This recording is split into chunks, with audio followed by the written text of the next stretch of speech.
ఓం శ్రీ సీతారామాభ్యాం నమః. ఓం శ్రీ మాత్రే నమః. ఓం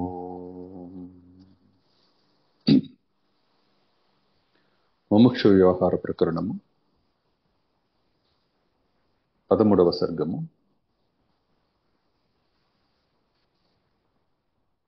ఈ సర్గలో శమం యొక్క ప్రాముఖ్యత ఏమిటి అనేది చెప్పబడుతుంది. అదేవిధంగా పూర్వ సర్గలో తత్వం యొక్క గొప్పతనం ఏమిటి అనేది చెప్పబడింది. ఈ తత్వ యొక్క గొప్పతనం ఏమిటి అంటే,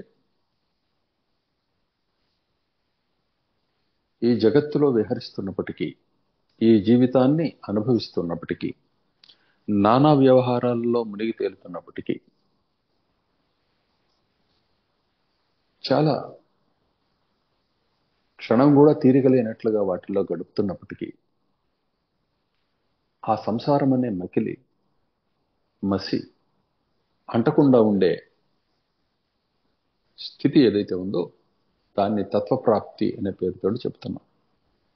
అంటే వాస్తవ దృష్టి ఎప్పుడు ప్రాప్తించిందో అప్పుడు సంసారం అనేది కేవలం దూదిపింజలాగా ఎగిరిపోతుంది. ఆకాశంలో ఎగిరే మేఘాలు ఎలా అయితే ఉఫ్ఫుమని ఊస్తే ఎగిరిపోతాయో అలా ఎగిరిపోతాయి. ఏమీ ఉండదు, కనపడదు. సంసారం నిత్యము మబ్బుల్లాగా ఈ సంసారం కమ్ముకుంటూ ఉన్నప్పటికీ కూడాను అది ఏమాత్రము అంటదు, ఏమీ చేయలేదు. ఇది కేవలం తత్వజ్ఞానం వల్ల సాధ్యం అవుతుంది. తత్వజ్ఞానాన్ని ఆర్జించటం అనే కార్యక్రమాన్ని మొదలుపెట్టిన వాడికి ఈ సంసారం చిత్ర విచిత్రంగా, నానా బంధనాత్మకంగా, బాధామయంగా, సుఖం కోసం నిత్య ప్రాకులాటగా కనిపిస్తుంది. ఇక దీనిలో నానా అవలక్షణాలు, వ్యవహారాలన్నీ కూడాను అనుభవానికి వస్తాయి. ఆ బాధల్ని గమనించుకొని దానికి విసకట చెంది దీని నుంచి బయటపడే మార్గమే లేదా అని ఆలోచించిన వెనకటి మహాత్ముల యొక్క పోకడ ఏదైతే ఉందో దానిని ఇదిగో ఈ చరిత్ర రూపంలో శ్రీరామచంద్రుని వశిష్ఠ భగవాన్ని సంవాద రూపమైన ఆనాటి ఆ సంఘటన రూపంలో మనం అధ్యయనం చేస్తూ ఉన్నాం. వశిష్ఠ భగవానుడు ఏం చెబుతూ ఉన్నారు రామునితోటి అంటే, రాఘవ, కేవల చైతన్య మాత్రమగు ఆత్మ ప్రసన్నం గనక అయినట్లయితే పరమశాంతి లభిస్తుంది. శాంతము లేకుండా సౌఖ్యం అనేది ఉండదు. కాబట్టి ఈ శాంతము అన్నదానికి అర్థం ఏమిటంటే అణగిపోవడము, సమసిపోవడము, కనబడకుండా పోవడము, మరలా లేవకుండా ఉండడము అనేది శాంతి అనేదానికి అర్థం. ఏది లేవకుండా ఉండడం? నీ మనసులో కలుగుతున్న అనేక సంశయాలు, అనేక ఆలోచనలు, అనేక సుఖ స్పర్శలు, అనేక దుఃఖ స్పర్శలు, వాటి గురించిన స్మరణ, మననం, ఇదియే అశాంతి. ఈ అశాంతి అంటే ఈ మననం అణగిపోవడము. మననానికి వస్తున్నప్పటికీ కూడాను దాని యందు వాస్తవం అనే విశ్వాసం కాకుండా ఆత్మ మాత్రమే, తాను మాత్రమే కనిపిస్తూ ఉండడము, కేవల చైతన్య మాత్రుడైన తాను మాత్రమే అనుభవానికి వస్తూ ఉండడం ఏదైతే ఉన్నదో ఇది తత్వప్రాప్తి అనే పేరుతోటి చెప్పబడుతూ ఉన్నది. ఇదే పరమశాంతో శాంతి ఉపలబ్ధి అనే పేరుతోటి చెప్పబడుతూ ఉన్నది. ఇది కేవల చైతన్యం మాత్రమేన వస్తువు యొక్క సహజ స్థితి, దాని యొక్క నిత్య స్థితి. అది అపరిణామి, జననం లేనిది, తోడు లేనిది, నిరాటంకమైనది. తనలో తాను ఆటంకాన్ని కల్పించుకుంటుంది, నిరాటంకతని కల్పించుకుంటుంది. నిజానికి అది తప్ప అన్యమైంది లేదు కాబట్టి అది సంకల్పించింది సత్యం, అది చెప్పినది వేదం. ఈ విషయాన్ని అర్థం చేసుకొని ఆ పరమశాంతి వైపుకి కనుక ఎవరైతే ప్రయాణం చేస్తుంటారో వాళ్ళకి ఈ శరీరం అనేది ఈ పనిని పూర్తి చేసే రథంలాగా కనిపిస్తుందంటే, ఈ రథానికి చక్రాలు, అలానే రథంలో కూర్చునే ఆ సుఖంగా ఉపవిష్టులయ్యే ఆ భాగము, రథం యొక్క నడక, దాని గుర్రాలు ఇత్యాదిగా మనకు కనిపిస్తూ ఉన్నాయి. ప్రస్తుత కాలంలో దాన్ని ఒక కారు తోటి కూడా పోల్చుకున్నట్లయితే, ఈ కలికాలంలో కనపడే కారు తోటి కూడా అది కూడా సరిపోతుంది. అయితే ఈ దేహం అనే రథము ఉపకరణం మాత్రమే. మనస్సు అనే సారథి ఈ ఉపకరణాన్ని నడపనట్లయితే అది ఎక్కడికి కదలదు. ప్రాణమనే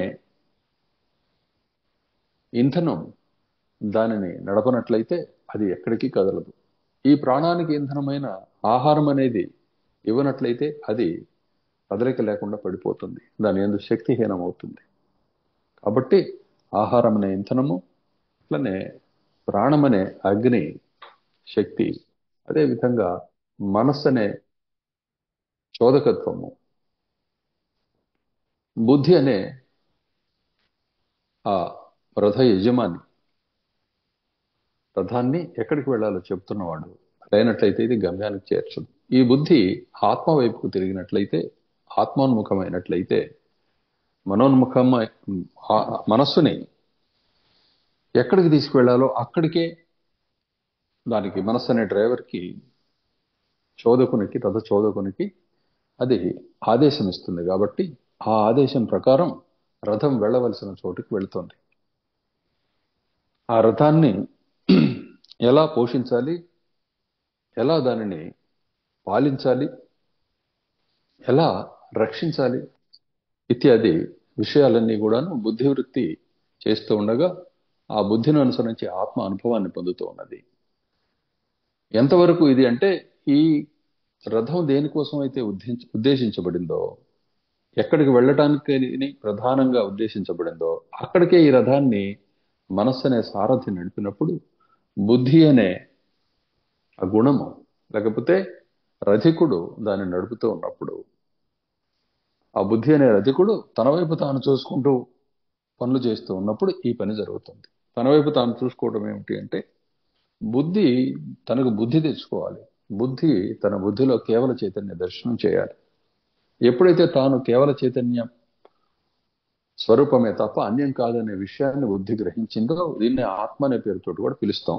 నిజానికి ఆత్మ అనే పేరుతోటి చెప్పబడేది కేవల చైతన్యం మాత్రమే. దానినే పరమాత్మ అనే పేరుతో కూడా చెబుతాం. బుద్ధి సందర్భంలో దాన్ని పరమాత్మ అనే పేరుతో చెబుతాం. ఆత్మని బుద్ధి అనుభవానికి వచ్చే కాలంలో, బుద్ధి అనుభవం లేకుండా కేవలత్వం ఉండే సమయంలో కేవల ఆత్మగా అని చెప్పబడుతుంది. బుద్ధి అనుభవానికి వచ్చే కాలంలో పరమాత్మ అనే పేరుతో చెప్పబడుతుంది. అది నిజానికి ఆత్మ పరమాత్మ అనేవి వేరుగా ఉండడం అనేది లేనే లేదు. కేవల చైతన్యం మాత్రమే ఉన్నది. అది చేతన మాత్రమే. దాని యందు జడత్వం అనేది అనుభవం మాత్రమే. జడత్వం సరసన ఉండే చైతన్యం కూడాను జడస్వరూపమైనదే, లేక చైతన్యం సరసన ఉండే జడత్వం కూడాను చేతన స్వరూపమైనదే.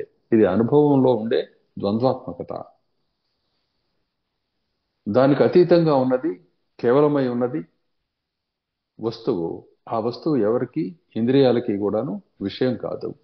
ఈ విషయాన్ని గుర్తించి ఈ మనస్సు, ఈ బుద్ధి, ఈ చిత్తము, అహంకారము ఇత్యాది అంతఃకరణాన్ని కూడా చక్కగా విచారణ చేసి, స్థూలంగా కనపడుతున్న ఈ శరీరాన్ని కేవలం ఉపకరణం మాత్రంగా గుర్తించి, ఈ అంతరంగం కూడా ఉపకరణమే, అంతరంగమే అద్దము, ఈ అద్దంలో ఆత్మ యొక్క ప్రతిబింబము బుద్ధిని అనుసరించి కలుగుతూ ఉన్నదనే విషయాన్ని, తోస్తూ ఉన్నదనే విషయాన్ని గుర్తించి, ప్రతిబింబం వైపు కాకుండా బింబాన్ని అన్వేషిస్తూ ముందుకు సాగినట్లయితే ప్రతిబింబం మాయమై కేవల బింబంగా తాను మిగలటం జరుగుతుంది. ఇది పరమశాంతి అనే పేరుతోటి చెప్పబడుతూ ఉన్నది. ఇది లభించిందా, ఇక ఈ కారు ప్రయాణం కానీ, ఈ రథాన్ని లో ప్రయాణం కానీ, ఏ ఏ గమ్యాలకు వెళుతున్నా, ఎక్కడెక్కడికి వెళుతున్నా ఆ గమ్యాలన్నీ తానే అయి ఉండటం కారణం చేత పరమశాంతి లభిస్తూ ఉన్నది. శత్రువుల రాజ్యంలోకి ప్రవేశించిన వాడికి కునుకు పట్టదు, చాలా జాగ్రత్తగా ఉండాలి. శత్రువులు తన రాజ్యంలోకి ప్రవేశించినా సరే తనకు కునుకు పట్టదు. అలా కాకుండా భూమండలం అంతా తనదే అయి ఉండి, అన్ని ఇళ్ళు తనవే అయి ఉంటే, అంతా తన స్వగ్రహమే కాబట్టి ఎక్కడైనా సరే నిశ్చింతగా ఉండగలుగుతాడు. మరి శత్రువులే లేని స్థితి యందు బాధపడవలసిన అవసరమే ఉండదు. ఇది పరమశాంతి పేరుతో చెప్పబడుతున్నది. ఈ విధంగా సమస్తాన్ని తానుగా చేసుకున్నవాడు, సమస్తాంలోనూ తననే గుర్తిస్తూ ఉన్నవాడు పరమశాంతిని అనుభవించగలుగుతున్నాడు. కాదని చెప్పి మూర్ఖించి ఇతరాన్ని గుర్తిస్తూ దానితోటి వ్యవహారానికి మొదలు పెడుతున్నవాడు, అది ఉందనే విశ్వాసాన్ని దృఢపరుచుకుంటూ ఉన్నవాడు, ఇదిగో ఈ సంసారం అనే ఈ అనుభవంలో మునిగిపోతూ ఉన్నాడు. అప్పుడు సంసారము బంధనాత్మకంగా తోస్తూ ఉన్నది. నిజానికి సంసారము మిథ్య. అంటే మిథ్య అన్న మాటకు అర్థం లేకపోయినా ఉన్నట్లుగా కనపడుతున్నది. ఇది సంసారం అంటే. దీని గురించి మనం వైరాగ్య ప్రకరణంలో చెప్పుకున్నాం. కాలస్వరూపంలో కాలాన్ని బట్టి ఇది అనుభవానికి వస్తున్నదే తప్ప కాలం మాయ, దేశం మాయ, దూరం మాయ, సర్వము కూడాను నేను నీవు మాయ, లోపల బయట అనే ఆలోచన కేవలం అజ్ఞానం నుంచి పుట్టుకొచ్చింది. అంతరంగము బహిరంగం అనే స్థితియే వాస్తవానికి లేదు. ఇది అహంకారం వల్ల అంతరంగ బహిరంగ స్థితి అనేది కలుగుతుంది. అహంకారం అనేది పరిధి. పరిధి అనేది ఒక భావనారూపమైన పరిధి. ఇక స్థూలంగా వచ్చినప్పుడు ఆయా పరిధులు, ప్రహరీలు మనకి కనబడుతూ ఉన్నాయి. కాబట్టి వీటన్నిటినీ చెరిపేసి సర్వము తాననేవాడికి ఇబ్బంది లేదు. పరిధి నిర్మించుకున్న వాడికి పొరుగువాడు ఉంటాడు, పరిధి లేని వాడికి తాను మాత్రమే ఉంటాడు. ఈ విషయాన్ని అర్థం చేసుకొని నాయన, ఎప్పుడైతే నీ వాస్తవ స్వరూపాన్ని దర్శించావో, ఆ తత్వం నీకు అర్థమైందో, అప్పుడు ఈ జగదనుభవం అనేది నిన్ను కలత పెట్టదు. ఇప్పుడు నీవు చెప్పిన ఈ వైరాగ్య వాక్యాలు, ఇప్పటి వరకు మాట్లాడిన మాటల్లో ఒక వస్తువు లేనిది ఉన్నట్లుగా కనపడుతున్నది, కానీ దీని నుంచి బయటపడలేనని చెప్పి నువ్వు మాట్లాడావు. పైగా దీంట్లో బయటపడలేకపోతున్నాను అని చెప్పి చెబుతూనే దీంట్లో ఉండే లోటుపాట్లన్నింటినీ కూడా విమర్శించావు చక్కగా. నిజానికి ఉన్నదాన్ని ఎంత విమర్శించినా, పొగడినా, ఏదైనా చేసినా ఓ ప్రయోజనం ఉంటుంది. లేని దాని గురించి ఎంత మాట్లాడి ప్రయోజనం ఏమిటి? ఇంతవరకు పుట్టని వాడి గురించి ఎవడు వర్ణిస్తాడు? కాబట్టి ఈ సంసారము పుట్టనే లేదనే విషయాన్ని, కనపడుతూ ఉన్నప్పటికీ అసలు లేనిదే అనే విషయాన్ని, వర్తిస్తూ ఉన్నప్పటికీ అంటదు ఇది విషయం గ్రహిస్తే అనే విషయాన్ని గ్రహించాలి. ఇది తత్వాన్ని గ్రహించటము అంటారు. ఈ తత్వాన్ని గ్రహించడానికి ఎటువంటి ప్రయత్నం చేయాలో అది మరలా ఈ సంసారంలోనే జరుగుతూ ఉన్నది. సంసారంలో ఉన్నవాడికి ప్రయత్నం అవసరం, కానీ సంసారం నుంచి ముక్తి పొందిన వాడికి, అంటే సంసారం లేదు అని గ్రహించిన వాడికి ఇక ప్రత్యేక సాధనలు అంటూ అవసరం ఉండదు. కాబట్టి నాయన, నిత్య సాధకుడివి కావాలి. ఈ జ్ఞాన దృష్టిని అవలంబించి ఈ శరీరం మాత్రమే, స్థూల శరీరం మాత్రమే నేనని కానీ, ఈ అహంభావమే నేనని కానీ, అహంకారమే నేనని కానీ మూర్ఖించకుండా శాస్త్రం చెప్పిన పద్ధతిలో, గురువులు చెప్పిన పద్ధతిలో వివేచన కొనసాగించాలి. ఇది నిత్యము నీ ప్రథమ కర్తవ్యమై ఉండాలి. ఈ ప్రథమ కర్తవ్యాన్ని నెరవేర్చడానికి ఏ ఏ అనుభూతులు, అవసరాలు ఆటంకంగా ఉంటాయో వాటన్నిటినీ కూడాను నీవు అదుపు చేయవలసి ఉంటుంది. దీనినే శమము అనే పేరుతోటి చెప్తాం. ఈ శమాన్ని సాధించిన వాళ్ళు దుఃఖం అనే స్పర్శయే పొందరు. వాళ్ళకి శోకం అనేదే లేదు. అదేవిధంగా వాళ్ళు దేనిని కోరరు. శమం అన్న దానికి అర్థం కూడా అదే. వాళ్ళు దేనిని కోరరు. నాకు ఇది కావాలి, అది కావాలని కోరికలే ఉండవు. కానీ ఏదో కావాలని అనుకుంటున్న వాళ్ళకంటే చాలా ఎక్కువ తీరిక లేకుండా వీళ్ళు గడిపినట్లు కనపడుతున్నప్పటికీ వీళ్ళు దేనికి అంటడం లేదు. దీనికి ఉదాహరణ జనకాది చక్రవర్తులే. ఇది శుభమని గాని, ఇది అశుభమని గాని భావింపరు. ప్రాప్తిస్తున్న సమస్తము కూడాను ఒక నాటక రంగంలో ఆడే నటీనటుల యొక్క నటన వల్ల కలుగుతున్న అనుభూతికి, అందులో నానా రసాల అనుభవానికి వస్తున్నప్పటికీ కూడాను దానికి ఎవ్వరూ ఏమాత్రము విచలితులు కారో, కేవలం అనుభూతి పరంగా దాన్ని ఆస్వాదిస్తూ ఉంటారో, అదే విధంగా ఈ సంసారం అనే అనుభవాన్ని చూసి వాళ్ళు విచలితులు కాకుండా దాన్ని ఆస్వాదనతో మాత్రమే ప్రొద్దుబుచ్చుతూ ఉంటారు. అయ్యో చాలా పొరపాటు జరిగిపోయింది, ఏదో అయిపోయింది అనే బాధ కానీ, ఇదే కావాలనే ఉద్దేశం కానీ, ఇలా జరగకూడదనే ఉద్దేశం కానీ ఏమీ ఉండవు. దేనికి అధికంగా పొంగిపోవటం కానీ, కృంగిపోవటం కానీ ఉండదు. ఎప్పుడు సమంగా శాంతంగా ఉంటారు. ఇది తత్వజ్ఞాన ప్రాప్తి వల్ల కలుగుతూ ఉంటుంది. అంతా సర్వము ఇంతే కదా అని చెప్పిన ఉద్దేశంతో ఎలా పడితే అలా పనులు చేయటం కూడా ఉండదు. సహజంగా వీళ్ళు శాస్త్రీయమైన విధానాన్ని అవలంబించి ఉంటారు, దాన్ని ప్రేమిస్తూ ఉంటారు. ఇక వీళ్ళ యొక్క వాస్తవిక స్పృహ కారణం చేత వీరు ఏం చేస్తున్నా అది శాస్త్రీయంగానే అవుతుంది, మరొక విధంగా కాదు. ఎందుకంటే శాస్త్రము ఆ పరతత్వ స్వరూపమే కాబట్టి. పరతత్వ జ్ఞానం పొందిన వాడికి, పరమశాంతిని పొందిన వాడికి, వాడి యొక్క ప్రతి స్పందము కూడా ఏదైతే ఉన్నదో, నిత్యము అతడు చేసే ఆయా పనులు, అతడు స్పందించే తీరు, వాటి పట్ల ఇవన్నీ కూడాను సహజంగానే శాస్త్రీయం అయిపోతాయి, యాంత్రికంగా శాస్త్రీయం అయిపోతాయి. అతడు అన్నది వాక్యము అంటే సత్యము, అతడు విన్నది వాక్యము అంటే సత్యము, అతడు ఏది వ్యవహారం చేస్తున్నాడో, ఎవరితోటి మాట్లాడుతున్నాడో అతడు ఆ పరమాత్మతోటే వ్యవహారం చేస్తున్నాడు, లేక తనతోటే తాను వ్యవహరిస్తూ ఉన్నాడు. ఈ కారణం చేత అతడు తన స్వచ్ఛత్వాన్ని ఏనాటికి కోల్పోడు. స్వచ్ఛతకి మాలిన్యానికి ఏమిటి తేడా అంటే, స్వచ్ఛత అంటే ఆ వస్తువు తప్ప అన్యమైంది ఏమీ లేకపోవటము, మాలిన్యం అంటే ఆ స్వచ్ఛతకి మచ్చ, లేకపోతే మరక, లేకపోతే వ్యవహారానికి ఆలంబన అన్నట్లుగా మరొకటి ఉండడమే మాలిన్యం. ఇది కేవలం ఏకభక్తి కనుక అయినట్లయితే, అంటే ఒక్క విభాగం కనుక అయినట్లయితే, అది కూడాను స్వచ్ఛంగానే ఉత్తమంగానే చెప్పబడుతూ ఉన్నది. ఈ ఏకభక్తి మరొక విభాగం చెంది మూడుగానో నాలుగుగానో అనేకంగానో అయినట్లయితే అది మాలిన్యం అని చెప్పి పేర్కొనబడుతూ ఉన్నది. దీన్ని ఆధారం చేసుకునే సమస్తమైన శాస్త్ర నియమాలన్నీ కూడా వచ్చినాయి. మీరు పరిశీలన చేసి దాంట్లోకి వెళ్ళినట్లయితే నువ్వు ఆ శాస్త్రాలన్నీ కూడా ఇలా నిర్మాణమైనవి, అలానే ఫలితాలను కూడా ఇస్తూ ఉండటం అనేది కూడా మనం గమనిస్తాం. అది ఏ శాస్త్రమైనా సరే, సామాన్యంగా కనపడే ఈ భౌతిక శాస్త్రము, రసాయన శాస్త్రము, లేక జీవశాస్త్రము అనే రూపంలో కనపడే కానీ, ఆర్థిక శాస్త్రము, సంఘశాస్త్రము, సాంఘిక శాస్త్రము ఇత్యాది విషయాల్లో కానీ, రోజువారీ వ్యవహారాల్లో కానీ అన్నిటిలో కూడా కనపడుతుంది ఒక్క సూత్రమే వర్తిస్తున్నది అన్న సంగతిని గుర్తించగలుగుతావు. ఈ జ్ఞానం పొందిన వాళ్ళందరూ కూడాను ఇటువంటి స్థితిని పొంది అనేకత్వాన్ని పరిహరించి కేవల ద్వైతమునందు కానీ కైవల్యమునందు కానీ ఉంటారు. కేవల ద్వైతము కైవల్యము అన్యం కాదు. జీవన్ముక్తి విదేహముక్తుల వల్ల ఇవి రెండు సమానమే. కేవల ద్వైతమునందు జీవన్ముక్తి, అద్వైతమునందు విదేహముక్తి. అంతే.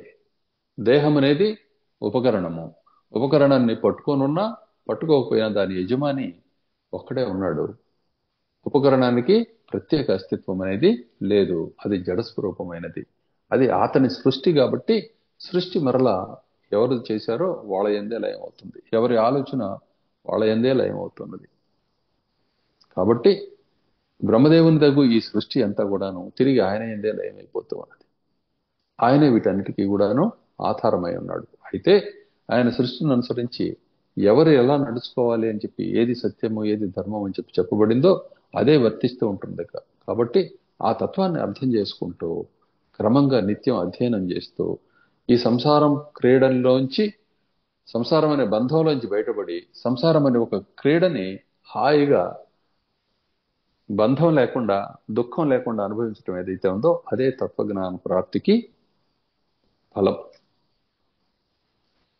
ఈ స్థితిని పొందిన వాళ్ళు ఎప్పుడు స్వచ్ఛంగా ఉంటారు, అచ్చమైన వాళ్ళలాగా ఉంటారు. వాళ్ళ రాకపోకలు ఏవైతే ఉంటాయో అవన్నీ కూడాను ఏదో ప్రత్యేకమైన అన్యమైన ఉద్దేశించి చేసేవి కావు. ఆత్మానుభవంలో భాగంగా ఇవన్నీ కనిపిస్తూ ఉంటాయి. అతడు విందు వినోదాల్లో పాలు పంచుకుంటూ ఉన్నా, తీవ్రమైన తాత్విక చర్చల్లో పాలు పంచుకుంటూ ఉన్నా, ఇచ్చిపుచ్చుకోటాల్లో కనపడుతూ ఉన్నా, లౌకికమైన సుఖభోగాల్లో మునిగి తేలుతున్నట్లుగా కనపడుతూ ఉన్న అతని పరమాదర్శము, బుద్ధి, ఉద్దేశ్యము ఇవన్నీ కూడా కేవల చైతన్యం మాత్రంగా ఉంటాయి. అతనికి కోరిక ఉంది అని చెప్పి చెప్పడానికి వీలు లేదు. అతడు నిష్కాముడు, కానీ నిత్య కామంతో అతను తిరుగుతున్నట్లుగా కనిపిస్తాడు. కానీ అతడు బద్ధుడు కాడు. ఏ కేచన సమారంభా యాశ్చ కాశ్చన దృష్టయః హేయోపాదేయతస్తాస్తాః క్షీయంతే ధిగతే పదే. ఈ పరమపదంలో ఎవరైతే ప్రవేశించారో, ఎప్పుడైతే ప్రవేశించారో, ఇంకా అప్పుడు సమస్తమైన నానా ఈ సిద్ధాంతాలు, మతాలు, అదేవిధంగా ఇది మంచిది, ఇది చెడు, ఇలా చేయొచ్చు, ఇలా చేయకూడదు అనే ఈ విమర్శలు, ఈ భయాలు, భ్రాంతులు అన్నీ కూడాను చటుక్కున దీపం వెలిగించగానే చీకట్లు పారిపోయినట్లు, సూర్యోదయం అవటంతో పగలు ప్రవర్తించడం మొదలుపెట్టినట్లు, ఇక పరమజ్ఞానం, పరమ చైతన్యమే అనుభవానికి రావటం మొదలవుతుంది. కాబట్టి పరమపదాన్ని నీవు ఇప్పుడు సాధించవలసి ఉంది. ఇది ఎలా జరుగుతున్నది అంటే, ఇప్పుడు ఈ అవసరం అనేది బంధనాత్మకమైన అనుభవంలో కలిగింది కాబట్టి ఈ బంధం యొక్క స్వరూపాన్ని, మోక్ష స్వరూపాన్ని చింతించాలి. బంధమోక్షాలు మిథ్య అని చెప్పి చెబుతున్నప్పటికీ కూడా బంధమోక్ష స్థితి నీకు ఇప్పుడు మోక్ష అవసరము, బంధ అనుభవం కలుగుతున్నది కాబట్టి దానిని తప్పనిసరిగా ఇప్పటికీ విచారించాల్సిందే. విషయం తెలిసిన తర్వాత ఈ బంధమోక్షాల గురించి విచారించడానికంటూ ఏముండదు, కేవలం ఆత్మానుభవం తప్ప. ఆ స్థితియే పరమపద స్థితి అని చెప్పి చెప్పబడుతున్నది. దీనికి ఉపయోగపడేది మొట్టమొదట శమము. శమము అన్నదానికి ఏమిటి అర్థం అంటే, ఉత్తమ లక్ష్యాన్ని సాధించడం కోసమై. ఉత్తమ లక్ష్యం ఏమిటి? ఆత్మ, వస్తువు, పరమసత్యం, అక్షరతత్వం, అది పొందబట్టం అనేది ఉత్తమ లక్ష్యం. దాన్ని సాధించడానికి ఇతరమైన లక్ష్యాలుగా తోస్తున్న ఏవైతే ఉన్నాయో వాటిలో దీనికి ఉపయుక్తమైన లక్ష్యాలకు మాత్రమే సమయం కేటాయించుకుంటూ ఈ శరీరాన్ని ప్రవర్తింపజేస్తూ తక్కిన ఇంద్రియపరమైన కోరికలకి మేత వేయకుండా పనివైపుకు మాత్రమే మేత వేసి ఇంద్రియాలను మేపుతూ ముందుకు తీసుకెళ్ళడం ఏదైతే ఉందో దీనిని శమం అనే పేరుతోటి చెప్తాం. ఇది శమము, దమం అనే పేరుతోటి, బాహ్యేంద్రియ నిగ్రహము, అంతరింద్రియ నిగ్రహం అనే పేరుతోటి రెండు విధాలుగా చెప్పబడుతున్నా దీనిని సాముదాయికంగా శమం అనే పేరుతోటి చెప్పవచ్చు. కాబట్టి మనస్సుని అంటే అంతఃకరణాన్ని అదుపు చేయటము, అట్లనే స్థూలమైన ఈ దేహాన్ని కూడా అదుపు చేయటం, ఇంద్రియాలను అదుపు చేయటం, స్థూలంగా ఈ రెంటిని కలిపి శమం అనే పేరుతోటి చెప్తాం. ఎందుకు అదుపు చేయాలి అంటే, ఖడ్గచాలనం చేసేవాడు ఏ విధంగా అయితే తన అంగాల్ని అదుపులో ఉంచుకోకపోతే, తన ఖడ్గచాలనం అంటే తాను కత్తి తిప్పటమే తనకు ప్రాణాంతకం అయిపోయినట్లుగా, ఈ పరమోపలబ్ధిని పొందాలి అనుకుని కోరుకునేవాడు వీటిని అదుపులో ఉంచుకోకపోతే, ఈ శరీరంగాల్ని, ఈ కోరికల్ని అదుపులో ఉంచుకోకపోతే ఆ పనియే ఇతడికి మరింత ప్రమాద హేతు అవుతుంది. కాబట్టి ఈ ఉదాహరణని జాగ్రత్తగా గమనించుకొని ఒక పని చేసేటప్పుడు, ఉదాహరణకి వంట చేస్తున్నావు. వంట చేస్తున్నప్పుడు అగ్ని అవసరం, కానీ అగ్నిని తోటి ఎలా వ్యవహరించాలో తెలియకుండా కనుక వ్యవహరిస్తే ఉన్నది తగలబడిపోతుంది మొత్తం, వంట సంగతి అలా ఉంచితే. కాబట్టి ఆ జాగ్రత్త ఎలా తీసుకుంటామో మనము, అలానే ఈ శరీర బాహ్యేంద్రియ అంతరింద్రియాల యొక్క గొడవల్ని, వాటికి మేత అవసరం. మరి ఆ మేతని కూడాను ఇదిగో ఈ మార్గంలో వేయాలి, ఈ పనిలో వేయాలి. ఈ ఇంద్రియాలు ఎటువంటి అంటే, ఈ పశువులు అవి ఆ కాడికి కట్టబడి ఇవ్వబడవలసిన మేయవలసిన మేతనంతా కూడాను, ఆ మేపునంతా కూడా దానికి ఇచ్చేసేసి తర్వాత కట్టి ముందుకు తీసుకెళ్తుంటే ఏ గొడవ చేయవు.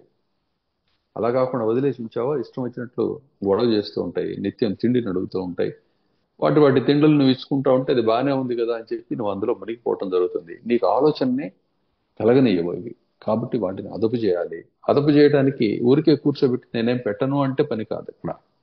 ఎందుకంటే ఈ శరీరం అనే ఉపకరణాన్ని ఉపయోగించవలసి ఉంది ఈ దారిలో. కాబట్టి వాటిని లక్ష్యం వైపుకు మాత్రమే పని చేయించడం ఏదైతే ఉందో ఇది శమం యొక్క సూటి అయిన, తేలికైన అవగాహన విధానం. దీన్ని అనుసరించి ప్రవర్తింపజేయటమే శమ సాధన. ఈ శమము లేనంతసేపు కూడాను పని చెడిపోయి దూరం అయిపోతూ ఉంటుంది. కాబట్టి నిస్సందేహంగా శమం అనే దాన్ని సాధించాలి. ఇంతకు ముందే చెప్పాను నీకు నేను, మోక్షరాజగ్రహానికి 4 ద్వారం ఉన్నది. ఈ ద్వారానికి 4 ద్వారపాలకులు ఉన్నారు. ఈ నలుగురు ద్వారపాలకుల్లో ఒకరు శమము, 2 విచారము, 3 సంతోషము, 4 సాధు సంగమము. ఈ నలుగురిలో ఎవరితోటైనా సరే గట్టి స్నేహం చేసినట్లయితే తక్కిన ముగ్గురు కూడా మాట వింటారు.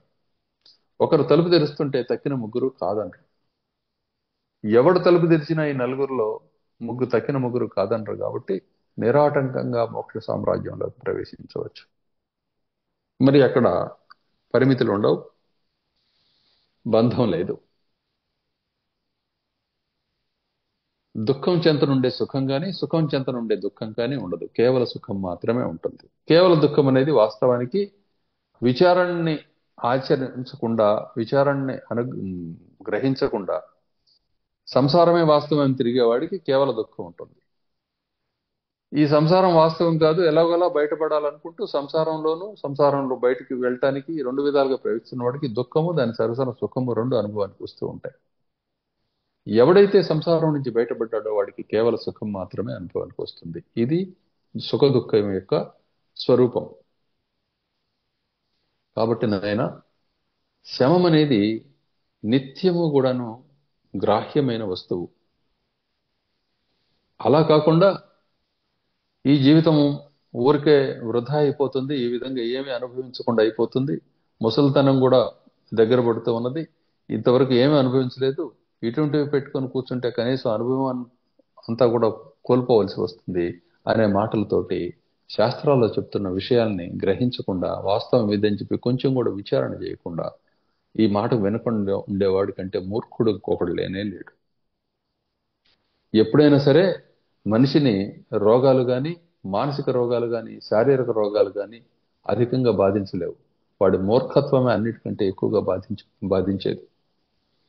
కాబట్టి ముందు మూర్ఖత్వాన్ని వదులుకోవాలి, మూర్ఖులతోటి సహవాసాన్ని వదులుకోవాలి. వాడు అందంగా ఉన్నాడనో, డబ్బు కలిగి ఉన్నాడనో, పదవి కలిగి ఉన్నాడనో, అంగబలం కలిగి ఉన్నాడనో, బంధుబలం కలిగి ఉన్నాడనో, రాజుగారి కుమారుడనో, చిన్నప్పటి నుంచి తెలిసిన వాడనో, దగ్గర బంధువనో, ఈ రూపాలతోటి మూర్ఖుడిని ఎప్పుడు కూడా దరిచేయని చేరనివ్వకూడదు. కొంత గమనించి వాడిని దూరంగా, కుదిరితే దూరంగా నెట్టివేయాలి, కుదరకపోతే నువ్వే దూరంగా వెళ్ళిపోవాలి వాడికి. అంతే తప్ప ఇటువంటి వాళ్లతోటి సాంగత్యం మాత్రం ఎట్టి పరిస్థితిలో పనికిరాదు. అది ఎవరైనా సరే, స్నేహితుడు కావచ్చు, సేవకుడు కావచ్చు, భార్య కావచ్చు, భర్త కావచ్చు, తల్లి కావచ్చు, తండ్రి కావచ్చు, సంతానం కావచ్చు, ఈ శరీరమే కావచ్చు, సర్వం ఏదైనా సరే ఉత్తమోత్తమైన లక్ష్యం వైపు నీవు నడిచేటప్పుడు సహకరించని ఎడల వాటిని తక్షణం వదిలిపెట్టేయటమే మార్గం. ఎందుకంటే పరమధర్మం ముందు తక్కిన ధర్మాలన్నీ కూడాను దిగదుడిపోయిపోతాయి. ఈ దేశాన్నంతటినీ రక్షించడం అనే కార్యక్రమం నీ చెంతన ఉంది. నీ కుటుంబంలోని ఒక వస్తువునో, ఒక మనిషినో, అయితే నీ కుటుంబాన్ని మొత్తాన్నో రక్షించుకోవడం అనే మరొక కార్యక్రమం నీ చెంతన ఉంది. ఈ రెంట్లో ఏది ఉత్తమమైనదని ఉద్దేశం? ఈ దేశం అంతట్లో నీ కుటుంబం ఒక భాగమై ఉన్నది.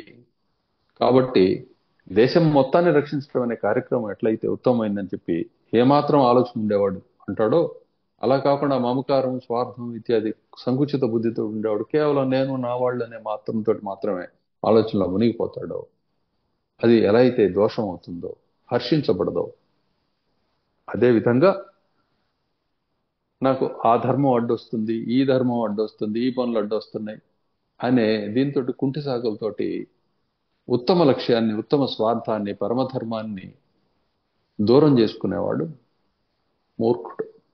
అటువంటి మూర్ఖులతోటి సహవాసం నీకు పనికిరాదు. మీకు ఎన్నోసార్లు చెప్పాను. రాముల వారికి వశిష్ఠ భగవానుడు చెప్తూ ఉన్నారు, దాంట్లో మధ్యలో మనం మాట్లాడుకుంటున్నాం. ఎన్నోసార్లు మీకు చెప్పడం జరిగింది దశాబ్దాల కాలంలో.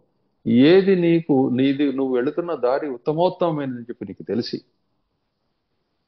దీన్ని మించింది లేదు, ఇది నువ్వు పొందినట్లయితే అందరికీ మేలు జరుగుతుందనే విషయం నువ్వు గుర్తించి దాన్ని పొందేటప్పుడు దానికి ఆటంకంగా ఉన్న ఏ బంధుత్వాన్నైనా సరే అలా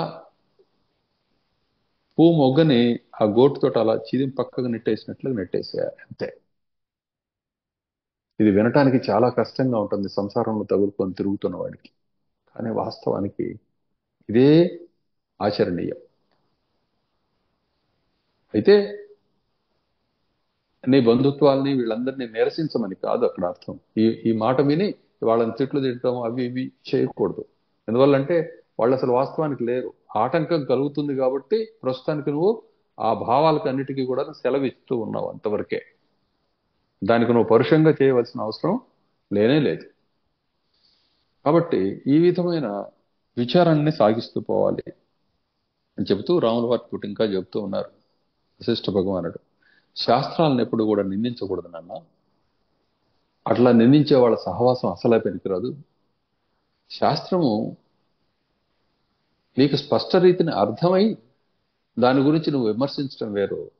దానిలోకి ప్రవేశించకుండా, దానిలో తగినంత ప్రయత్నము కృషి చేయకుండా, సాధన చేయకుండా దానిని ముందుగానే నిరసించి ఇది నీకు అర్థం కాలేదు కాబట్టి లేదని చెప్పి చెబుతూ మూర్ఖంగా ప్రవర్తించడం వేరు. ఈ మూర్ఖత్వం వల్ల అనర్థమే తప్ప ప్రయోజనం ఏముంటుంది? శాస్త్రం అన్నదానికి అర్థమే అందరూని శాసించగలిగినది, ఎవరైనా పాటించదగినది అని కదా అర్థం. మరి శాస్త్రాన్ని నువ్వు తగిన విధంగా అర్థం చేసుకోకుండా, దానికి పరిశ్రమ చేయకుండా దానిని నిందించినట్లయితే ఎటువంటి ప్రయోజనం కలుగుతుందంటావు? కాబట్టి శాస్త్రాన్ని నిందించే వాళ్ళ సహవాసం కానీ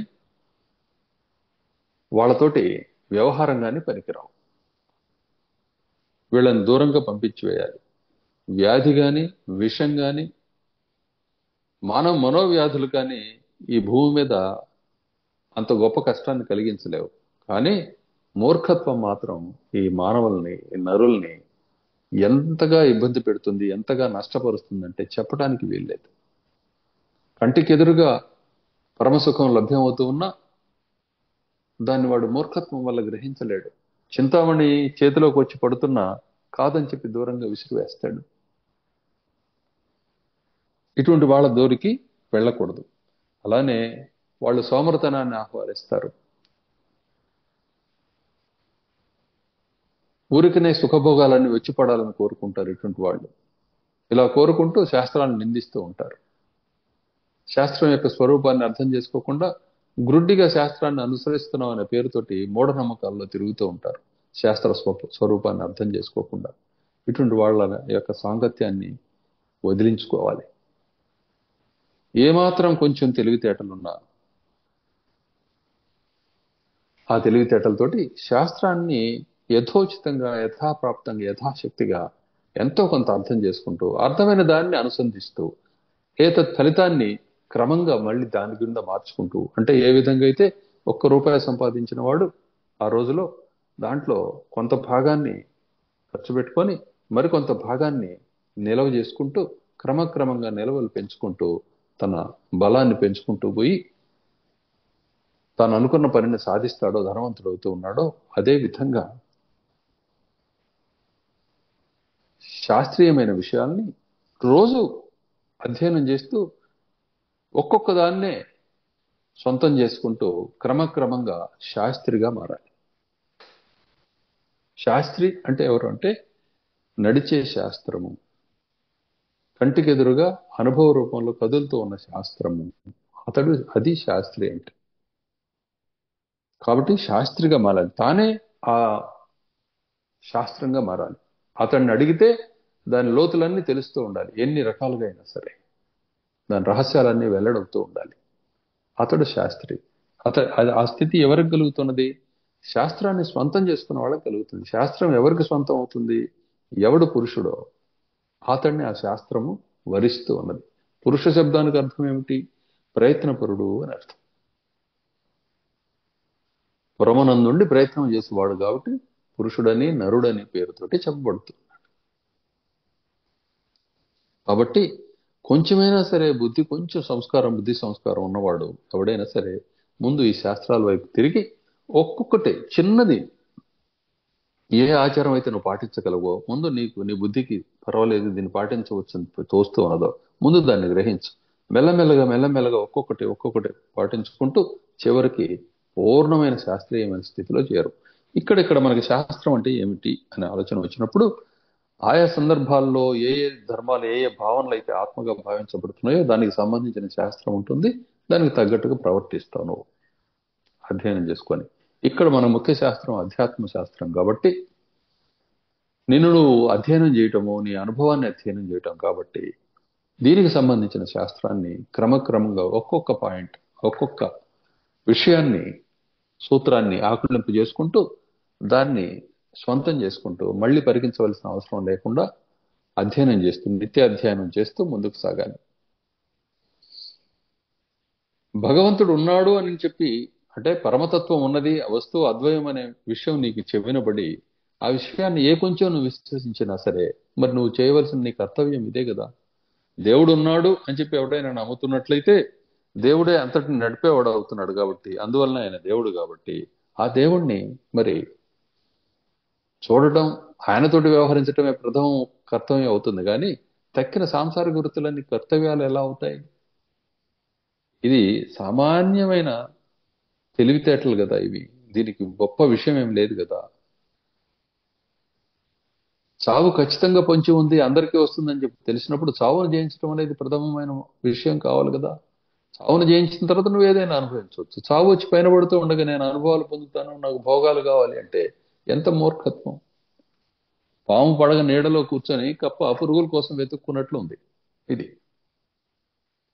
కాబట్టి నాయనా, ఇప్పుడు నేను చెప్పబడుతున్న బహుశ్రావ్యమైనది, సుఖాన్ని ప్రసాదించేది, అనేక దృష్టాంతాలతోటి మహా అందంగా కనపడేది. ఇక్కడ దృష్టాంతము అనగా వెనక ఇలా జరిగింది, దీనివల్ల మనకి ఈ విషయం తేట తెల్లమవుతుంది అని చెప్పబడేదాన్ని దృష్టాంతం. అది కథ రూపంలో గాని పోలిక రూపంలో గాని ఉండవచ్చు. ఈ దృష్టాంతాలతోటి నింపబడి మహా సౌందర్యంగా అలంకరింపబడి ఉన్నది. అనేక వైదిక శాస్త్రాలు ఏవైతే ఉన్నాయో ఈ శాస్త్రాలు దేని నుంచి కూడా విభేదించినది. సమస్త శాస్త్రాల యొక్క సారము అయిన దాన్ని నీకు చెప్పబోతూ ఉన్నాను నాన్న. చక్కగా శ్రద్ధగా వినబోతూ ఉన్నావు నువ్వు. ఆ లక్షణం నీలో కనపడుతూ ఉన్నది. ఇష్టంగా హాయిగా పానం చేయి ఈ నా వాగమృతాన్ని. నీ చెవులనే నోళ్లతోటి దీన్ని పానం చేస్తూ ఆ పరమపద స్థితిని సాధించు. మూర్ఖత్వం అనేదాన్ని ఆశ్రయించినట్లయితే, ఏ విధంగా అయితే ఖదిర వృక్షం నుంచి, కవిరి చెట్టు నుండి ముళ్ళు వాటంతటా ఈ కాండాలకి అన్నిటికీ కూడా పొడుచుకొని లేస్తూ ఉంటాయో, నానా బాధలు అనేవి మూర్ఖత్వం వల్లనే వస్తూ ఉన్నాయి. నేను ఎవడు చెప్పినా విన్ను, నేను ఇంతే, నేను గొప్పవాడిని లేకపోతే మూర్ఖుడిని, నాకు తెలుసు మీకు ఎవరికి ఏమి తెలియదని మాట్లాడేవాడు మూర్ఖుడు. ఇటువంటి వాడికి దుఃఖాలు రమ్మంటే ఎందుకు రావు? వాడి మనసే దుఃఖాలయం.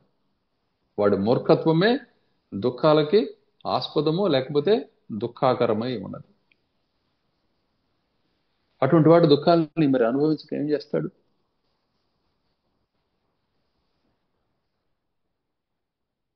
ఈ స్థితిని పొందటం కంటే ఏ చీకటి నూతిలోనో గోతిలోనో కళ్ళు లేని పురుగులాగా తిరుగుతూ ఉండడం మెరుగు.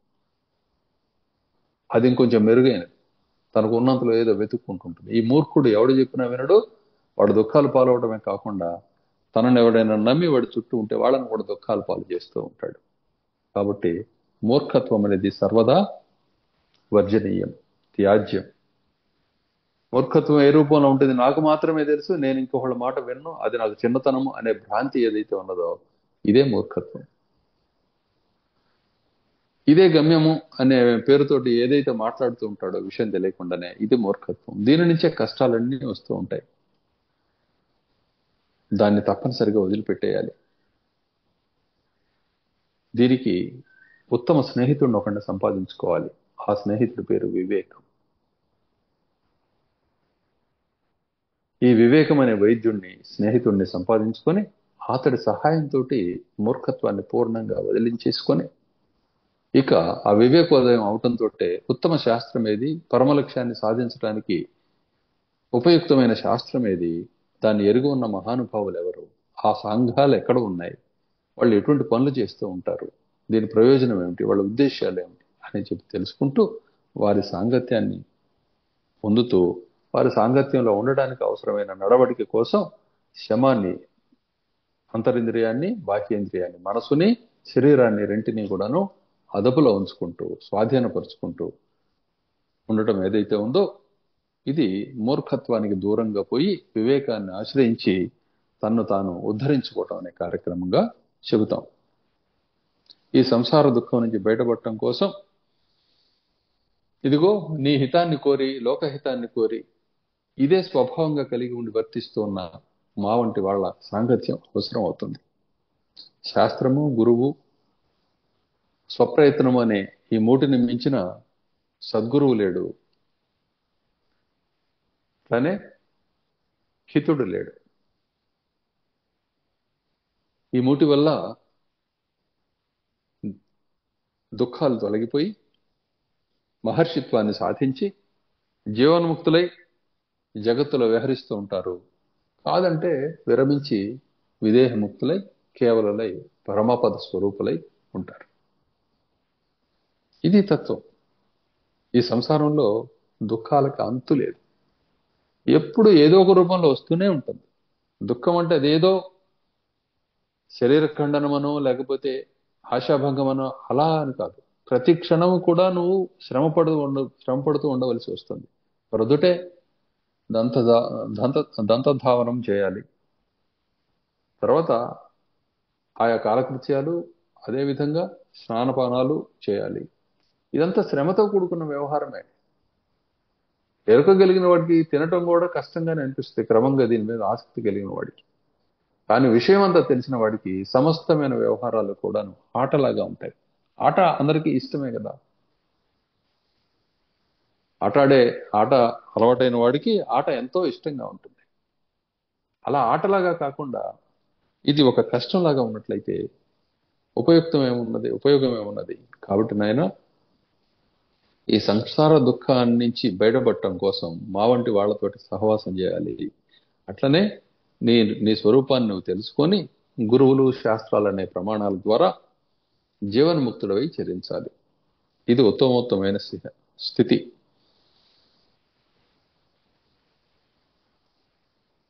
వివేకం అనే స్నేహితుడిని మాత్రం, వాడి చేయిని మాత్రం ఎప్పుడు కూడా వదిలిపెట్టకూడదు. ఆ వివేకం అనే స్నేహితుడిని పట్టుకొని ఈ సాధువుల్ని, సత్శాస్త్రాలని పరికిస్తూ ఉండాలి. వాళ్ళని చేరి వాళ్ళని కొలుస్తూ ఉండాలి, ఆచరిస్తూ ఉండాలి వారి వాక్యాల్ని. ఎవరైతే ఈ లోకంలో జనించిన తర్వాత, జన్మానుభవం కలిగిన తర్వాత ఈ జన్మబంధం నుంచి బయటపడటానికి ప్రయత్నించి బయటపడుతున్నారో వాళ్ళు పురుషులు, తక్కిన వాళ్ళందరూ పశువులు. ఆ పురుషునికి తక్కిన వాళ్ళు పశువులు అవుతారు. పశువులు అదుపులో ఉంచబడి అవసరమైన మేత ఎవరో ఇస్తుంటే, లేకపోతే అనుమతిస్తే మేస్తూ బంధంలో ఉంటాయి. వీటిని పశువులు అంటాం. పాలు పితికితే పాలు ఇస్తాయి, తిరిగి అదే పనిలో ఉంటూ ఉంటాయి. వాటికి వేరే పని ఉంటూ ఉంటుంది. ఇది పశువుల యొక్క లక్షణం. వీళ్ళందరూ, ఈ తక్కిన వాళ్ళందరూ, ఆత్మప్రాప్తి పొందిన వాళ్ళందరూ కూడాను నిరంతరం దేవతల చేతిలో పశువులై వర్తిస్తూ ఉన్నారు. వీళ్ళు ఆ బంధంలోనే ఉంటారు. ఆ దేవతల్ని సరైన విధంగా పూజించి వాళ్ళ ఆ శక్తుల్ని ఎలా వినియోగించుకోవాలో తెలిసి శాస్త్రాన్ని అనుసరించి, గురువాక్యాన్ని అనుసరించి శమాన్ని సాధించినట్లయితే ఆత్మానుభూతి అనేది అరచేతిలో ఉన్నట్లు అవుతుంది.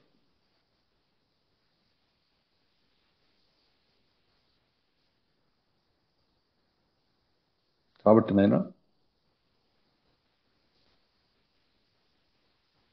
పరస్పర వినాశోక్తే శ్రేయస్థో న కదాచన సుఖదుఃఖదశే రామ తడిత్ ప్రసరభంగురే. ఈ సుఖదుఖాలు అనేవి మెరుపులు లాంటివి. ఒక మెరుపు మరొక మెరుపుని మాయం చేస్తూ, అధిగమిస్తూ వచ్చినట్లుగా క్షణభంగురం అయి ఉన్నప్పటికీ కూడా మెరుపు అలా తడుక్కుడా మెరిసి వెళ్ళిపోతూ ఉంది. దానికంటే పెద్ద మెరుపు మరొకటి వచ్చి దీన్ని చీకటి చేస్తూ ఉన్నది. మరలా అది కూడా మాయమైపోతుంది. మరలా కొత్త మెరుపు వస్తూ ఉన్నది. ఇది సుఖదుఖ పరంపరలు అనేవి నిరంతరం ఈ మనిషిని శిథిలం చేస్తూ ఉన్నాయి. ఆ మనస్సుని మాటి మాటికి తాగులతో బాధలు పెడుతూ శిథిలం చేస్తూ ఉన్నాయి. వీటన్నిటికీ కారణం ఏమిటంటే, ఇది నేను, నా కుటుంబము, నా వ్యవహారము, నా గొప్పతనము, నా సన్మానము, నా అవమానము, ఈ ఇత్యాది ఆలోచనలు, ఊహలే వీటన్నిటికీ కారణం. కాబట్టి వీటన్నిటిని బయటపడవేసే శాస్త్రాన్ని ఆశ్రయించాలి. శాస్త్రి అంటే గురువుని ఆశ్రయించాలి. అప్పుడే మోక్షం అనేది అనుభవానికి వస్తుంది. మోక్షం అనేది దుఃఖ స్థితి కాదు. మోక్షం అనేది అర్థం పర్థం లేని స్థాయి స్థితి కాదు. మోక్షం అనేది పరమసుఖం. తెంపు లేని సుఖమే మోక్షం. బంధం లేని సుఖమే మోక్షం. ఇక్కడ లోకంలో కనపడే సుఖాలన్నీ కూడా బంధనాత్మకమైనవి. బంధం లేనిదే సుఖం లేదు. అక్కడ పదార్థం ఉంటుంది, పదార్థాన్ని సంపాదించవలసిన ఇది ఉంటుంది, పదార్థాన్ని సమయాలను గుర్తించి భోగించవలసి ఉంటుంది. ఇన్ని బంధాలు ఇక్కడ ఉంటాయి. అతిగా భోగించరాదు, అది రోగంగా మారుతుంది. అల్పంగా అయితే శక్తిహీనత్వాన్ని, దుఃఖాన్ని, నిరానందాన్ని కలిగిస్తుంది. కాబట్టి ఇవన్నీ ఇన్ని రకాల వివేచనలు, వ్యవహారాలు ఉన్నాయి. కానీ మోక్ష పదమునందు అతి లేదు, లేకపోతే అల్పత్వము లేదు, కేవల సమత్వం మాత్రమే ఉంటుంది. అక్కడ సుఖాన్ని ప్రయాసపడి సాధించవలసిన అవసరం లేదు, నిత్య ప్రయాసం అవసరమే లేదు. అది సుఖం సమంగా అనాయాసంగా ఉంటుంది. ఎటువంటి ఆయాసము అవసరం లేకుండానే సుఖంగానే ఉండటం జరుగుతుంది. ఆ పదవి గురువు, శాస్త్రము, స్వప్రయత్నము, సదాచారము అనే ఈ వీటి ద్వారా లభ్యమవుతుంది. ఇది పుట్టగానే ఎవరికి అబ్బవు, క్రమక్రమంగా ఒక్కొక్క దాన్ని కూర్చుకుంటూ స్వంతం చేసుకోవాలి.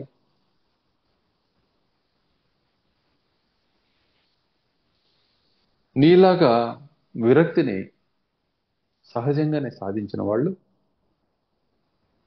ఈ భోగానికి గాని మోక్షానికి గాని అర్హులు.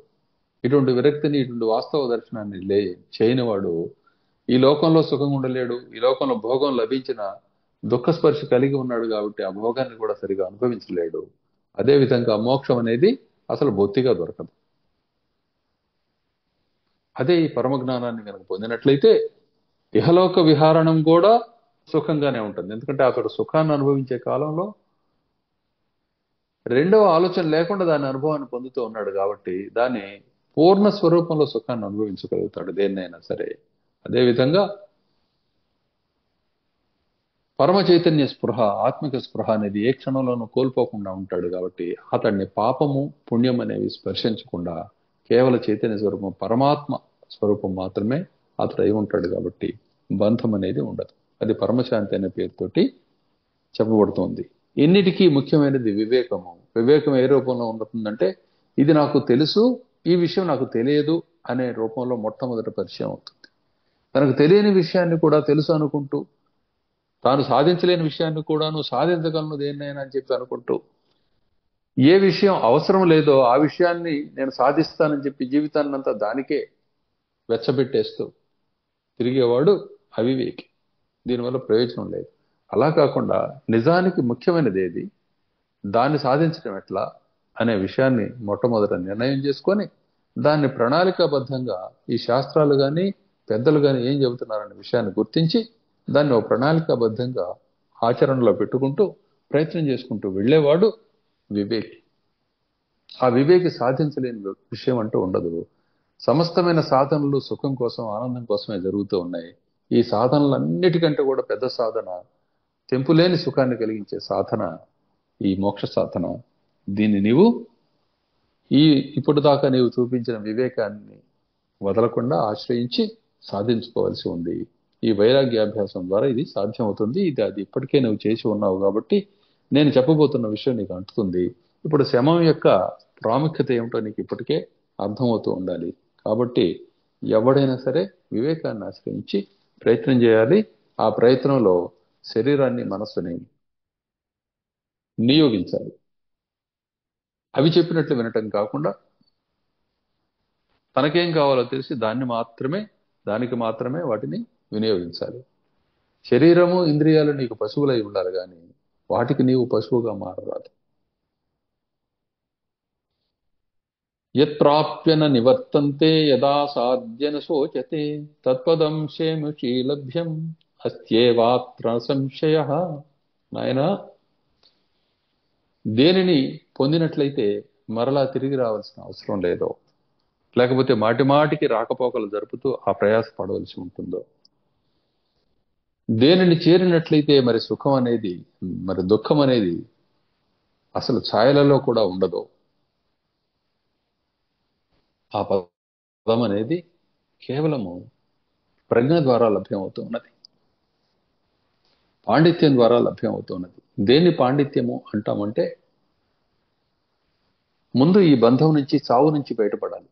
చావకుండా నేను ఎలా ఉంటాను అనే దాని గురించి ఆలోచన చేయాలి. ఇదే ప్రజ్ఞ అంటే. దానికోసం శాస్త్రాలు ఉన్నాయా అని చెప్పి పరికించాలి. నీవెవరు అన్నది నిర్ణయించాలి. ఈ శరీరం నీవైతే శరీరం చావకుండా చూసుకోవాలి.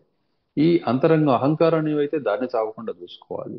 ఈ రెండు వాస్తవం కాదు, ఇంకేదో ఉందో వెనకంటే అది నువ్వు కాబట్టి దానికి చావు అనేది అనుభవం లేకుండా చూసుకోవాలి. ఈ విధమైన వివేకాన్ని ఆశ్రయించి, ఆయా శాస్త్రాలని ఆశ్రయించి, ఆ శాస్త్రాల్లో నిష్ణాతులైన వాళ్ళని ఆశ్రయించి ప్రయత్నం చేసినట్లయితే పని చక్కగా జరుగుతుంది. ఏమి ఇందులో సంశయం లేదు. నాస్తి చేత్ తద్విచారేణ దోషశో భవతాం భవేత్, అస్తి చేత్ తత్సముత్తీర్ణ భవిష్యత భవార్ణవాత్. అసలు అటువంటి స్థితే లేదంటావా? అయినా కూడా నువ్వు విచారం చేయాల్సిన పని లేదు. ఎందుకంటే అటువంటి స్థితి ఒకటి లేకపోతే తక్కినవన్నీ ఏమీ లేనట్లే. అది ఉంటే సంసారాన్ని తరిస్తావు, లేకపోతే కొత్తగా నీకు వచ్చే నష్టమే ఉంది. ఆల్రెడీ సంసారంలోనే ఉన్నావు కదా ఇప్పటికే, కాబట్టి నీవు సంసారంలోనే ఉంటావు. నీకు వచ్చే నష్టం అంటూ ఏమి లేదు. కాబట్టి ఈ విచారణ వల్ల నేనేదో నష్టపోతున్నాను అనే భ్రాంతి ఎప్పుడైనా జనించినా దానికి తావు లేదు, అలా ఆలోచించవలసిన అవసరం లేదు. ప్రవృత్తి పురుషస్యేహ మోక్షోపాయ విచారణి యదా భవత్యాసు తదా మోక్షభాగి స ఉచ్యతే. కాబట్టి నాయన, ఈ జీవుని యొక్క ప్రవర్తన ఏదైతే ఉన్నదో అదే ఈ మోక్షోపాయాన్ని విచారించడంలో ఉపయోగపడేది.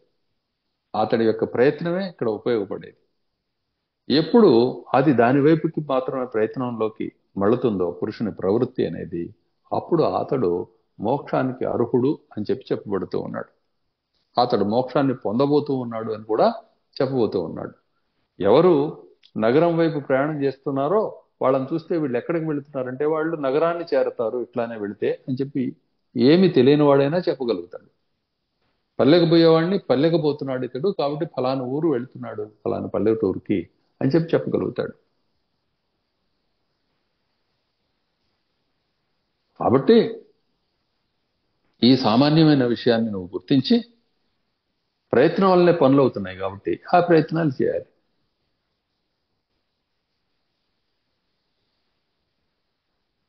కాబట్టి నైనా శమాన్ని ఆశ్రయించాలి.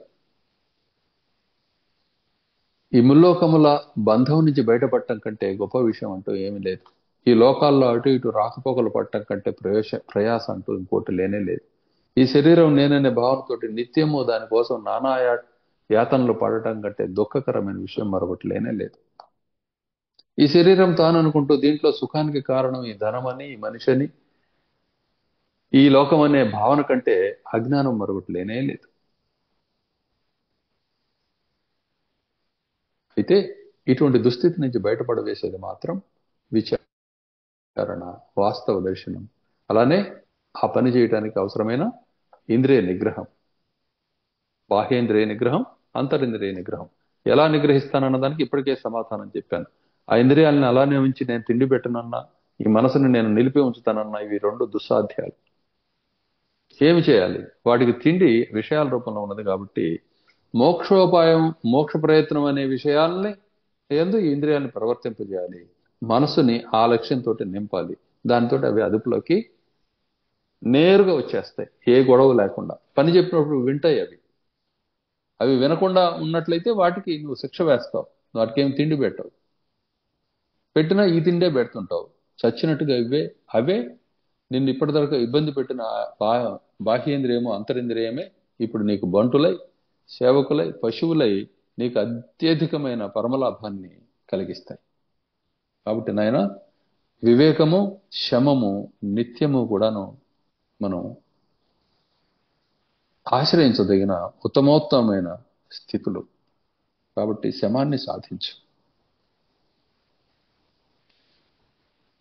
ఈ మోక్షోపాయం అని చెప్పబడుతూ ఉన్న ఈ పరమజ్ఞానాన్ని తెలుసుకోవాలనే ఆలోచన నీకు కలిగితే దానికి ఆటంకం ఏమీ లేదు. నువ్వు ప్రయత్నం చేయటమే, దాన్ని వినటమే, విన్నదాన్ని విచారణ చేయటము, విచారణ చేసిన దాన్ని పలు పలు స్థితుల్లో పోల్చి చూసుకోవటము, ఆయా చుట్టూ ఉండేవాళ్ళ దీంట్లో కానీ నీ అనుభవంలో కానీ గమనించుకొని దాన్ని ఇంకొంచెం బాగా గ్రహించటము.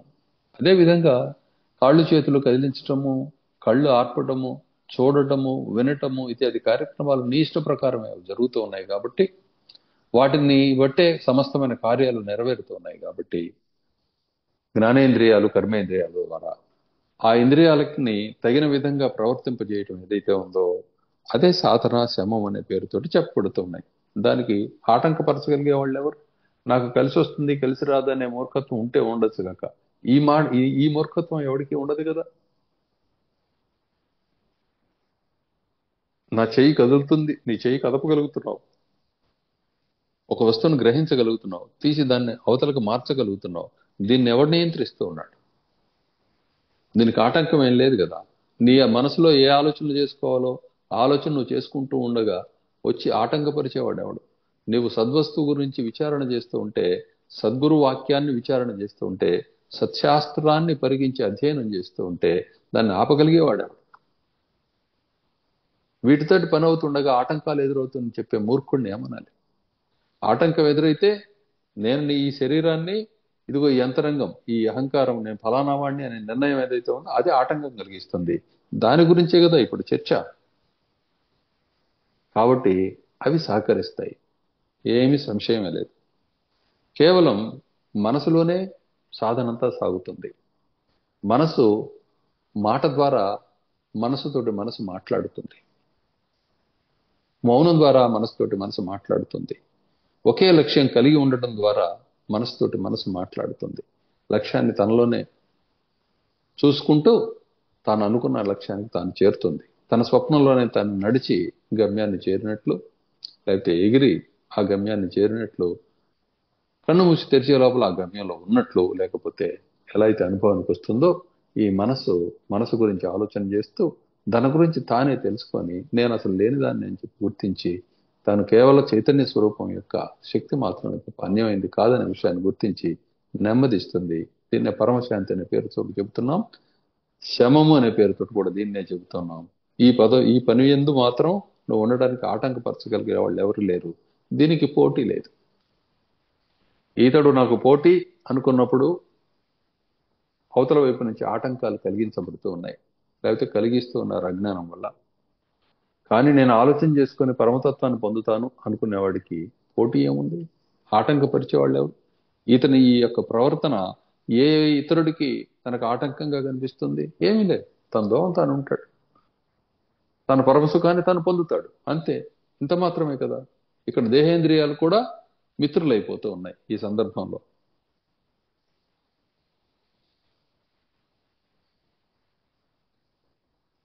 కాబట్టి దేహేంద్రియాలు కేవలం ఉపకరణాలు మాత్రం. దేహము, ఇంద్రియములు, అంతఃకరణము ఉపకరణాలు మాత్రమే విషయాన్ని గుర్తించి, ఉపకరణం స్వయం నిర్ణయం చేయదు, వదిలేస్తే మాత్రం తుప్పుపట్టిపోతుంది, అప్పుడు దాని డిమాండ్స్ దానికి ఉంటాయనే విషయాన్ని గుర్తించి, నాయన చెప్పబోయే జ్ఞానాన్ని విచారణ చేసి దాని అనుసారంగా ప్రవర్తించు.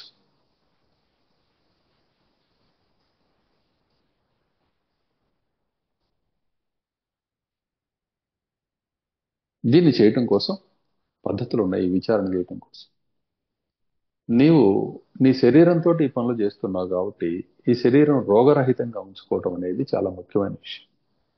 ఈ విచారణని సమమైన స్థిరమైన ఆసనంలో ప్రవేశించి కూర్చొని చక్కగా వెన్నుని నిటారుగా అలా నిలిపి ఉంచి, తల వెన్ను అలా నేరుగా ఒకే సరళ రేఖలో ఉండేట్లుగా ఏర్పరచుకొని, కాళ్ళని చక్కగా పద్మాసనం సుఖాసనంలో ఉంచుకొని, చేతుల్ని తగిన విధంగా చేతిలో చేతిని కానీ మోకాళ్ళ మీద చేతులు కానీ ఉంచుకొని కానీ ఏది సుఖంగా ఉంటుందో ఆ సుఖమైన స్థితి ఎందు వాటి నుంచి మరి నీ ఆలోచనని గురువులు చెప్పిన వాక్యం మీద, శాస్త్రంలో నీకు కనపడిన వాక్యం మీద, స్వయంగా నీకు ఇప్పటి వరకు కూడా జీవితంలో వచ్చిన అనుభవం మీద ఏకం చేసి విచారణ చేస్తూ అలా కూర్చొని ఉండగా క్రమక్రమంగా విచారణ, అది ధ్యానం అనే పేరుతో చెప్పబడుతుంది.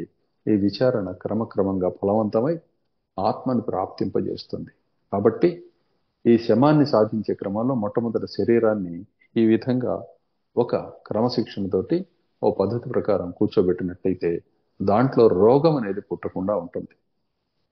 అలా కాకుండా ఇష్టమే ఏదో అజ్ఞానంతో యథాప్రాప్తమైన భృంగిమంలో కనుక కూర్చున్నట్లయితే, ఈ శరీరాన్ని కూర్చోబెట్టినట్లయితే రోగం ప్రాప్తించి ఆ రోగ బాధ వల్ల నిన్ను ఆలోచనకి దూరం చేస్తుంది.